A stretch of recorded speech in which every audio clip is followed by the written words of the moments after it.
ഘർ വാപസിക്ക് ആഹ്വാനം ചെയ്ത് യോഗ ഗുരു ബാബ രാംദേവ് ഹിന്ദുരാഷ്ട്രം വന്നാൽ ആരും ഭയപ്പെടേണ്ടതില്ലെന്നും ഹിന്ദുസ്ഥാനിൽ മുസ്ലിങ്ങൾക്കോ ക്രിസ്ത്യാനികൾക്കോ യാതൊരു അപകടവുമില്ലെന്നും ബാബ രാംദേവ് അഭിപ്രായപ്പെട്ടു.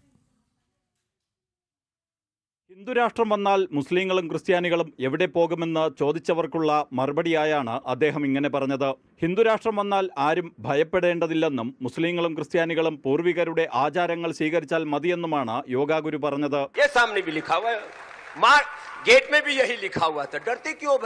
कुछ लोग कहते हैं हिंदू राष्ट्र बन जाएगा तो मुसलमान कहाँ जाएंगे, मुसलमान कहाँ जाएंगे, अपने पूर्वजों की परंपरा को अपनाओ.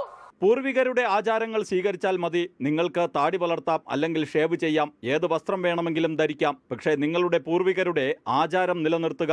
ഹിന്ദുസ്ഥാനിൽ മുസ്ലിങ്ങൾക്കോ ക്രിസ്ത്യാനികൾക്കോ യാതൊരു അപകടവുമില്ല എന്ന് അദ്ദേഹം കൂട്ടിച്ചേർത്തു. 2009 ഹരിദ്വാറിനടുത്ത് ദിയോബന്ദിലേക്ക് തന്നെ ക്ഷണിച്ചപ്പോൾ നമ്മുടെ മതങ്ങൾ വ്യത്യസ്തമായിരിക്കാം, പക്ഷേ നമ്മുടെ പൂർവികർ ഒരേ ആളുകളാണ്. ഹിന്ദുരാഷ്ട്രം എന്ന ആശയത്തെ കണ്ട് ആരും ഭയപ്പെടേണ്ടതില്ല. നമ്മളെല്ലാവരുടെയും പൂർവികർ സനാതന ഹിന്ദു ആര്യവൈദികരായിരുന്നു എന്ന് പറഞ്ഞതായും അദ്ദേഹം ചൂണ്ടിക്കാട്ടി. ജനം, ഡൽഹി.